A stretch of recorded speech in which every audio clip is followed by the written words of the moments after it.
So homie welcome back to another episode of जूसु काइसन explanation. और आज आपका भाई सैन भाई आपको जूसु काइसन सीन 3 का एपिसोड 4 एक्सप्लेन करने वाला है। एंड भाई लिटरली ये एपिसोड बहुत ही ज़्यादा मज़ेदार था, क्योंकि इस एपिसोड में जो हुआ है ना, मुझे नहीं लगता मैं कभी भी भूलने वाला हूँ, और मैं भी नहीं चाहता कि आप भी भूलें। तो इस एपिसोड को बिल्कुल भी स्किप मत करना एंड वीडियो को पूरी तरीके से देखना भाई। एपिसोड के स्टार्टिंग में हमको यहाँ पे माँ की दिखाई जाती है कि जो कि ज़ेन क्लैन की ना मेन हाउस में वापस आ चुकी है, और आते ही उसको सबसे पहले यहाँ पे नाया दिखता है, जो कि उसे बोलता है कि तुम यहाँ पे कैसे? मुझे तो लगा था तुमको कहीं और थी, और ये तुम्हारे छह हो क्या हुआ? इतना बदसूरत हो चुका है, अब तुम क्या करोगी? क्या तुम यूटा और मेगुमी के सहारे हमेशा ही बैठे रहोगी? लेकिन यहाँ पे माँ की कुछ भी नहीं बोलती और चले जाती। अब यहाँ पे माँ की मदर उसको पीछे से आवाज़ देती है कि तुम वहाँ कहाँ जा रही हो? वापस आ जाओ, क्योंकि तुम्हें पता है ना हम वहाँ पर वॉल्ट में नहीं जा सकते हैं।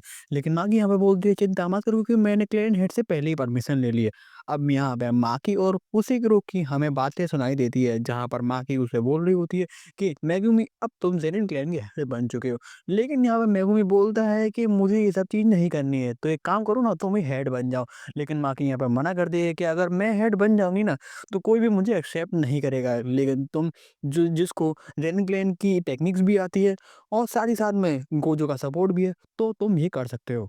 अब माँ की मेगुमी से ये सब करने के लिए इसलिए बोली थी, क्योंकि शिबुया आर्क के पास में जितने भी कर्स टूल और सारी इंटेल वगैरह थी ना, वो सब जेनिन क्लेन के पास पहुंच गई थी। तो अगर मेगुमी जेनिन क्लेन का हेड बन जाता है, तो वो सब चीज़ें यहाँ पर उसको मिल जाएगी। एंड आगे के जो प्लान्स होने वाले हैं ना, उसमें उन सभी को इन सब चीज़ों की ज़रूरत पड़ने वाली है, तो मेगुमी को ये करना ही पड़ेगा। तो मेगुमी हमें बोलता है इन सब चीज़ों से वैसे भी फ़र्क क्या पड़ता है, और तुम क्लैन की हेड बन जाओगे तो वैसे भी तुम्हें ये सब कर्स टूल और एसेट्स तो मिल ही जाएँगे, तो क्या फ़र्क पड़ता है? लेकिन माकी यहाँ पे बोलती है कि नहीं, मैं अभी भी इतनी ज़्यादा स्ट्रॉन्ग नहीं हुई हूँ, और मैं अभी भी एक ऐसी जगह क्रिएट नहीं कर सकती हूँ जिसमें माई अपनी पीसफुल लाइफ़ जी सके। माई माकी की बहन का नाम है। अब यहाँ पे हम फिर से प्रेज़ेंट में आते हैं और हम देखते हैं कि माकी की जो मदर है ना, यहाँ पे चिल्ला-चिल्ला कर माकी को वापस आने के लिए बोल रही है, और उससे बोल रही है कि तुम हमेशा से ऐसा क्यों करते हो भाइयों? कम से कम एक बार तो ऐसा काम करो जिससे मुझे तुम पर नाज़ हो। पर माकी अपनी मदर की एक भी बात नहीं सुनती और वॉल्ट की तरफ ही जाने लग जाती है, और जब वॉल्ट को खोलती है अंदर उसको पता चलता है जो उसके डैड खड़े हुए थे। अब यहाँ पे हमको जिनसी ज़ेनिन और नाओया ज़ेनिन दिखाए जाते हैं। नाओया यहाँ पे बोलता है कि तुम अचानक से मुझे सपोर्ट करने की बात क्यों कर रहे हो? जिनसी यहाँ पे बोलता है कि जो मेगुमी है ना, उसका बिहेवियर तुमसे तो अच्छा ही है, और वो अच्छा क्लैन हेड बनेगा, और क्लैन में बहुत से लोग उसको सपोर्ट भी कर रहे हैं, क्योंकि वो उसके जो कॉन्टेक्ट है ना, वो गोजो क्लैन से भी है। तो अगर वो क्लैन का हेड बन जाता है, तो उनके रिलेशनशिप गोजो क्लैन से और ज़्यादा अच्छे हो जाएँगे। लेकिन हम लोग नहीं चाहते हैं कि मेगुमी को ना हमारे ज़ेनिन क्लैन के सारे एसेट्स मिल जाएँ। मतलब सीधी-सीधी ये बात ये समझ लो कि मेगुमी है ना, इनकी नज़रों में बाहर का बंदा है, और नाओया है ना, इनका खुद का बंदा है। तो भले ही नाओया इनके लिए खराब है, लेकिन ये लोग चाहते हैं कि उनके खुद का एक बंदा ही क्लैन का हेड बने, ना कि मेगुमी। तो यहाँ पे नाओया बोलता है तो तुम उसको मरवा क्यों नहीं रहे हो? तो यहाँ पे जिनसी बोलता है क्योंकि उसके कॉन्टैक्ट है ना, सिर्फ़ और सिर्फ़ गोजो क्लैन से ही नहीं है, वो कामो क्लैन से भी कॉन्टैक्टेड है। तो अगर हम अचानक से उसको मरवा देते हैं, तो हमारी जो ज़ेनिन क्लैन की स्टैंडिंग है ना, वो खराब हो सकती है। लेकिन अब क्योंकि गोजो सील हो चुका है और गोजो क्लैन की थोड़ी बहुत पावर भी कम हो चुकी है, तो हम माकी और मेगुमी को अभी मरवा सकते हैं। मतलब ये लोग अभी क्राइम करने के बारे में ही सोच रहे होते हैं। अब नाओया यहाँ पे बोलता है वो सब चीज़ तो ठीक है, लेकिन ओगी का इन सब चीज़ों में क्या ख़्याल है? क्योंकि माकी और माई दोनों ही ओगी की बेटियां हैं। लेकिन यहाँ पे पता चलता है, जिनजी बोलता है कि भाई ये सब प्लान है ना, ओगी नहीं बनाया है। मतलब कि बंदा अपनी खुद की बेटियों को मारने के लिए तैयार हो चुका है। और जब माँ के अंदर जाती है ना, तो वो अंदर देखती है, अंदर ओगी खड़ा हुआ था, मतलब उसके डैड खड़े हुए थे, और उसके बगल में ही माई जख्मी हालत में पड़ी हुई थी। इसका मतलब है कि ओगी ने ही ये सब किया था। तो माँ की तुरंत ही तैयार हो जाती है लड़ने के लिए, और अपनी ब्लेड ड्रॉ कर देती है, और ओगी भी यहाँ पे लड़ने के लिए तैयार हो जाता है। लेकिन अटैक करने से पहले ओगी यहाँ पे बोलता है कि तुम्हें पता है मैं क्लैन का हेड क्यों नहीं बना, बल्कि मेरा भाई नाओबिटो क्लैन का हेड क्यों बना? माँ के यहाँ पे बोलते हैं क्योंकि तू एक हरामी इंसान है जो कि अपने बच्चों को ही मारता है। अब इसके बाद में माकी और उसके डैड की लड़ाई शुरू होती है, और माकी ना यहाँ पे अच्छा ही परफॉर्म कर रही होती है अपने डैड के खिलाफ।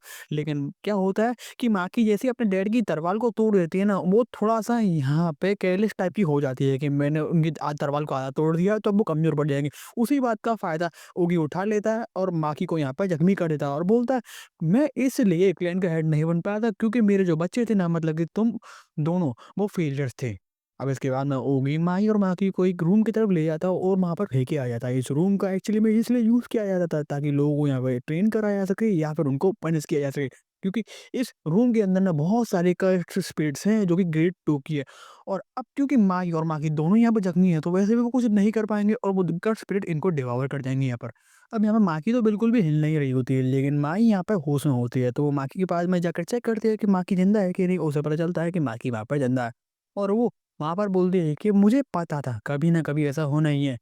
तो और वो वहाँ पे अपनी कर्स टेक्निक को यूज़ करती है। अब दूसरी सीन में हमको दिखाया जाता है, एक जगह दिखाई देती है जहाँ पर माकी उड़ती है, और वो हैरान हो जाती है कि वो किस जगह पे है। वो लोग एक्चुअली में बीच जैसी जगह में थे, जहाँ पर माकी देखती है कि उसके बगल में माई बैठी हुई है, और माई उससे बोलती है कि तुम्हें पता ना कि मेरी कर्स टेक्निक कैसे होती यूज़ होती है। मैं कोई ज़्यादा बड़ी चीज़ तो बना सकती नहीं हूँ, क्योंकि मुझे ओगी ने पहले ही ज़ख्मी कर दिया है, तो अगर मैं ऐसा कुछ करूँगी तो मैं वैसे ही मर जाऊँगी।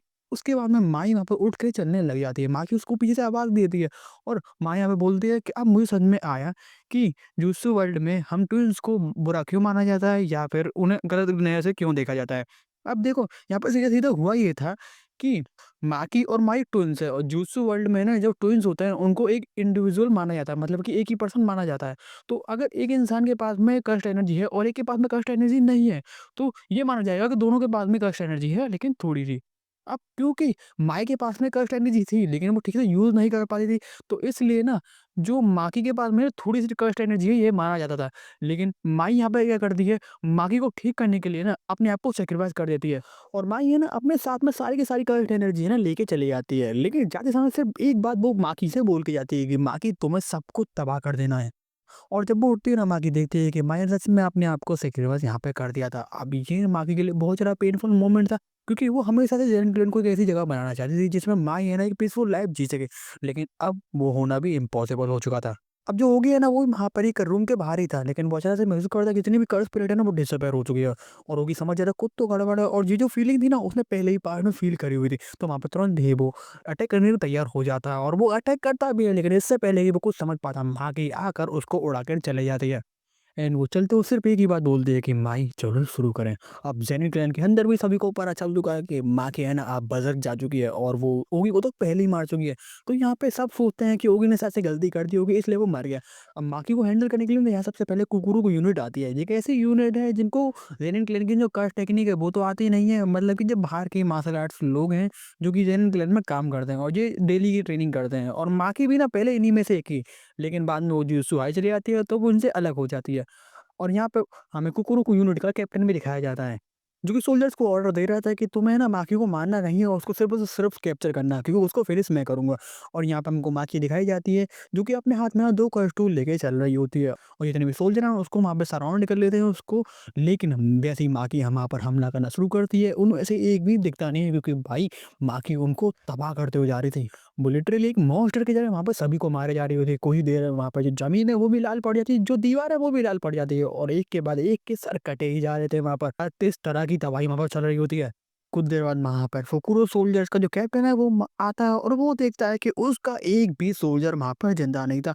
अब यहाँ फुकुरो सोल्जर के सभी लोग मर चुके थे। तो यहाँ पर जेनिन क्लैन के जो स्ट्रॉन्गेस्ट लोग हैं ना, वो आते हैं माकी को संभालने के लिए।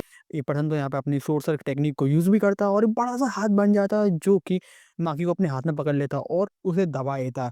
अब यहाँ पर फुकुरो कैप्टन सोच रहा होता है कि माकी मर चुकी होगी, लेकिन कुछ देर बाद ही वहाँ पर माकी उस पर अटैक कर देती है। और पलक झपकते ही वो फुकुरो के कैप्टन को और हेई के मेंबर को, जिसने वो कर्स टेक्निक यूज़ की थी, उन दोनों को ही मार देती है। अब यहाँ पे हेई का एक दूसरा मेंबर अपनी कर्स टेक्निक को यूज़ करता है, जिसकी पावर है कि वो ग्रेविटी को बहुत ज़्यादा बढ़ा देता है, जिसके वजह से माकी की जो मूवमेंट है बहुत ज़्यादा कम हो जाएगी।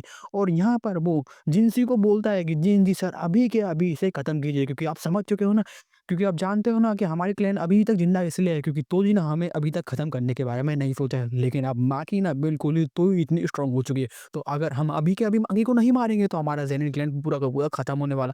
और यहाँ पे जिनिस ज़ेनिन अपनी अल्टीमेट सीक्रेट कर्स टेक्निक को यूज़ भी करता है, लेकिन उसके बाद में वो माकी को यहाँ पर नहीं हरा पाते हैं।